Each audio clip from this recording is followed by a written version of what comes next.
Hello, so today I am doing the Coffeehousedecks hashtag. It's a VR to amidst the grey. The first prompt is the espresso shot, a deck that's strong, punchy, and gets straight to the point. So for that, I am doing I'm just going to grab a few out, we don't need the whole deck. This Might Hurt Tarot, and it's literally in the name. This might hurt. So it is a modern deck. It's very to the point and direct. It doesn't really faff about. I wouldn't say it's harsh or anything like that, but it is just quite frank and upfront. Some of the artwork is in your face. But yeah, it's definitely punchy. I love the colors. I think visually it's a really beautiful resting deck. I love the contemporary feel of this one, and I adore the illustration style. All the different suits are in sort of different color gradients. So the ones have that orangey reds and yellows. I like the descriptions in the guidebook. Like I said, this is what I go to sometimes. Sometimes it's it doesn't beat around the bush, especially with this one here. I'll just read from it because it made me laugh the first time I read. I never read Five of Cups. It's the sad boy crying over spilt cups. So it was quite funny. So, but yeah, if I want something that's very quick and easy and contemporary and sort of fits straight into the modern world, this is the deck that I go for, and that's why I've chosen it for my espresso shot. Next up, we have the Drip. It's a deck that's simple, accessible, and gets the job done. And for me, that is the Pulp Girls Tarot. The guidebook is very brief, succinct, to the point. It's got some little affirmations and like a little sentence, a few keywords, and it's just very easy to read. I think this is not confronting. Oh, look, that so it's not confronting. I get the Devil card, but for a Devil card, it's all right. It's all right. I think it's a pretty palatable deck. I don't think anybody's going to be really highly offended by it. It's mass market, so it's very accessible in terms of price point, but it's also very easy to read. So I'll just show you the guidebook so you can see what I mean. It is not inundating. It is very simple. Like, that's not overwhelming for someone to read about the Knight of Wands. That's very simple and easy and accessible, and it does get the job done. Like I said, it's not intricate, it's not overly written, it's not in-depth, but it's simple and it gets the job done. Next up, we have the Pour-Over, a deck you need to take your time with, and for me that is the Pythonic Tarot. So this one is a bit more full on for me. It's one I do have to sit with. Even the artwork is something that takes a little more gazing and contemplation, figuring out how it makes you feel, what it evokes, what the messages are. The guidebook as well is quite dense, and you sort of have to dig your way through it to find the hidden treasure. So it's one that I always have to spend more time reading, but I do then get quite hard-hitting or in-depth reading. So the more time it normally takes me to unpack the nitty-gritty of the message, the more in-depth the answer. So that's why I picked this one for the Pour-Over. It is worth the effort. It's like a deck that you need to take your time with, but it's totally worth the effort. And for me, that is the Pythonic Tarot. Up, we have the CAFE LATTE, which is a deck that's well received and highly palatable. And for me, if I can get it out of the bag, it's the Everyday Witch Oracle. So I don't have the tarot, but the tarot, same thing. It's same, but different. Because you've got the same artwork, you know, this similar write-up and energy and vibe. And this one is like a very, this is a popular, the Everyday Witch Tarot, and by proxy, the Everyday Witch Oracle, are quite popular mass market-wise, and people seem to enjoy them. And then they're quite light-hearted. I won't say this is like a deep deck. It's, you know, very easy, breezy. Let's just have a little chat and a little play, and I'll give you a little message along the way sort of deck. Like I said, they're quite popular. I saw them everywhere, and that's why I decided to try one out. I didn't really vibe with the tarot deck, but I thought, oh, I can get a little piece of it in the Oracle. like I said, it's just really fun and playful, and yeah, a deck that anyone could enjoy. Next, we have the Cappuccino, which is how I like to take my coffee. And we've got a deck that's classic, sophisticated, and maybe a bit fussy. And for me, I've chosen the Moon Witch Oracle. And already, like, look at that. Isn't that gorgeous? I love it. It's so luxurious. It's got the matte gold. It just feels, it feels lush. It feels luxe. So it's definitely, it's very classic.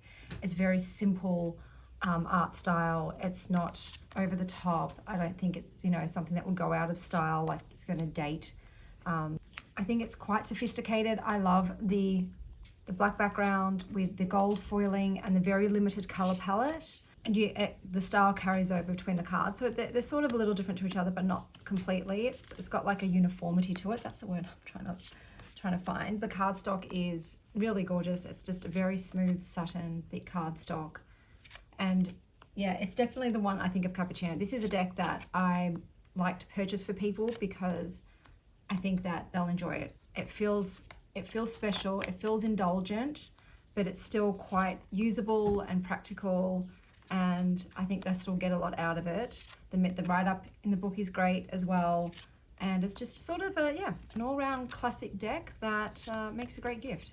And then we've got the MOCHA, a deck that's rich, indulgent, and a little bit extra.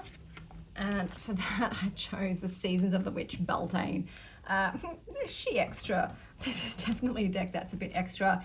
It is extravagant. It symbolizes Beltane, which is sort of like a very sumptuous feast, sort of sexual frolic, midsummer night's frenzy, dreamlike, fae-like sort of time.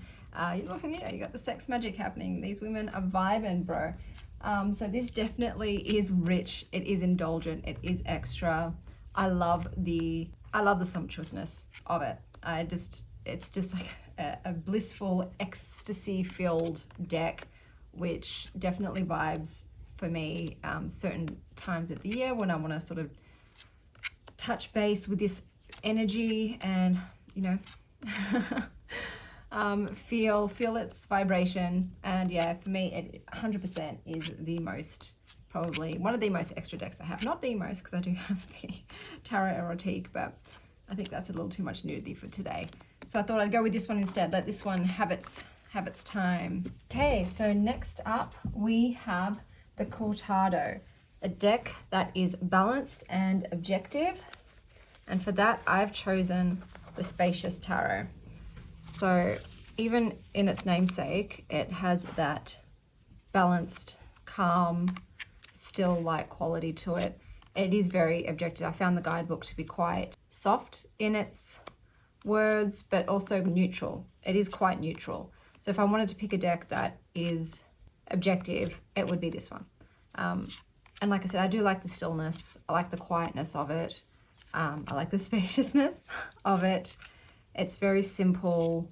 It's very impartial. And yeah, like I said, it is very, very equitable, very neutral. And that's why I've chosen it for the Cortado prompt. Next up, we have the Con Panna, a deck that puts you in your place with a bit of sweetness. And for that, I have chosen the Ethereal Alchemist Tarot because of the way it is written up. Like, there is a sweetness. You can see inherently from the color schemes and the style. It's very feminine. It's very pretty. It's very soft looking, but it's not that soft. So when you do read from the guidebook, it is quite tell it like it is. They don't shy away from breaking it down, and it is still got that shadow element, not in a harsh way though, in a very sweet and soft way. It's you know, a spoonful of sugar helps the medicine go down kind of thing. So that is why I have chosen it for the Con Panna. Next we have Chai Latte, a deck that's warm, cozy and nurturing. So for me, it is the Herb Crafter's Tarot. This is a deck that I have a very special connection with because it reminds me so viscerally of my childhood, where I spent almost all my time living with my yaya, my grandmother.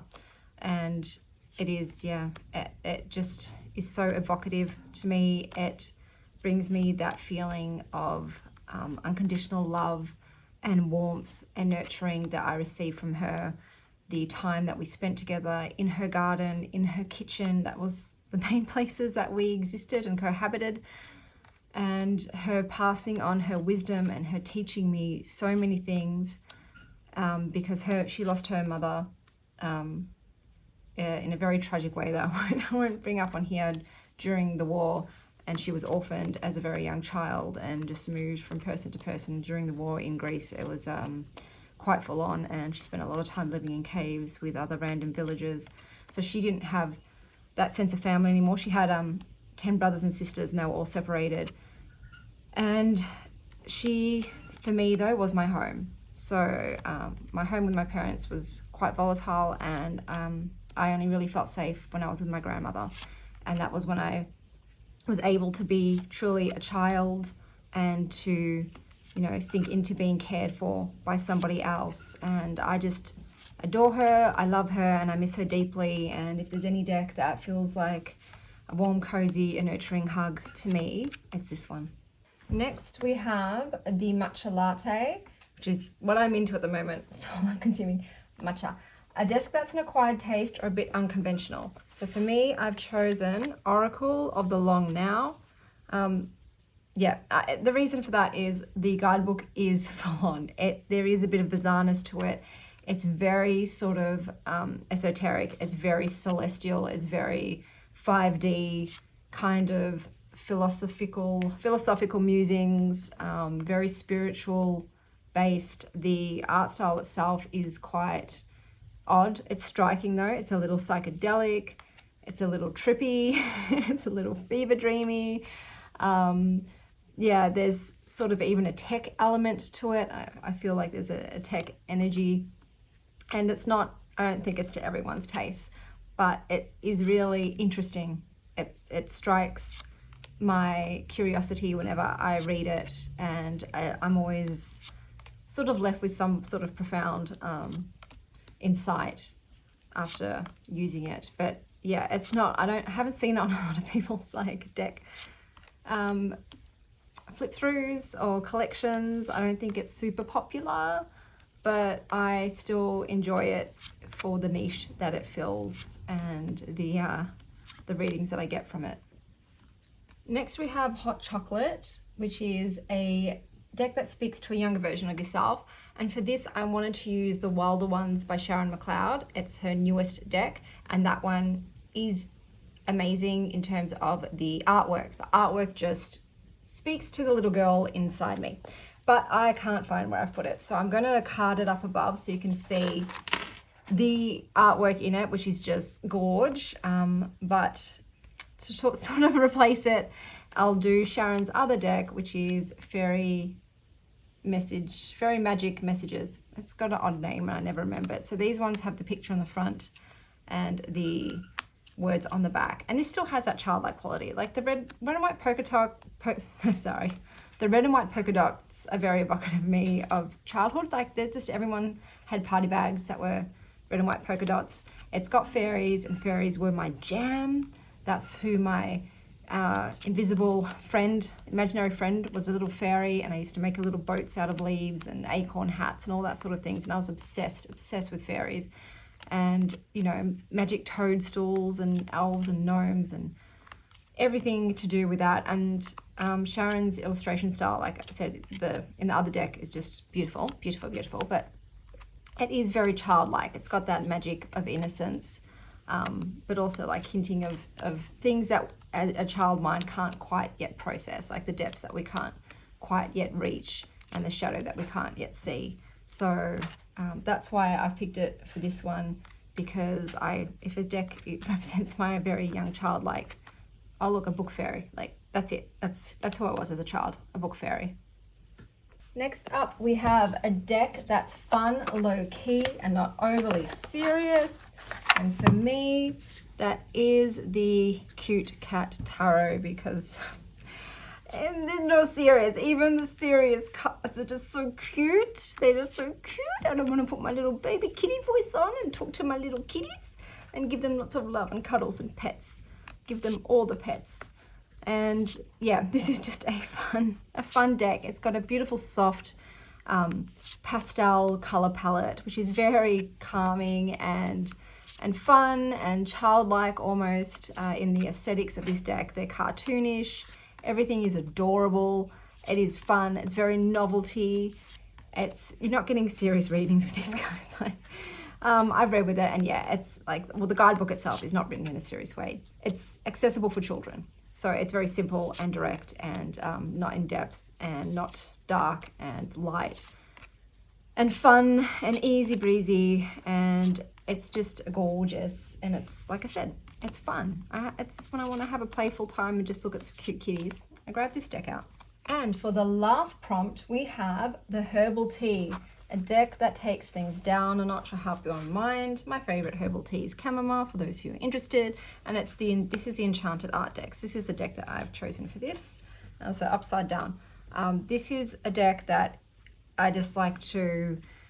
It is a herbal tea. It's very chill. It's very simple. It is just an affirmation or a sentence on the front, and the artwork is like sort of vintage, but it's once again, it's just very calming. It's unobtrusive, it's gentle, it's sweet, it's dainty, it's delightful, it's all of those things. It's a great way for me to sort of end a reading with a final message. It's like my final message deck, or sometimes just during the day I'm like, all right, just give me some guidance and direction. Just tell me something that I can ruminate on and feel okay with.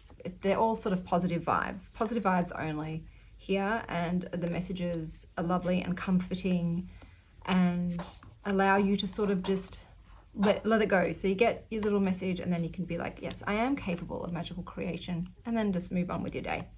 So this is why this is my tea deck. I normally end a reading with this deck, or I just have it on its own in the afternoon while I have a cup of tea. I will pull a little message and be like, yes, I will work easy and allow myself to be in the flow and enjoy what I do. Thank you, deck, for letting me know. So those are all of my selections for this tag. I hope that wherever you are having a magical morning, afternoon, or evening. And as always, stay wild, Star Child.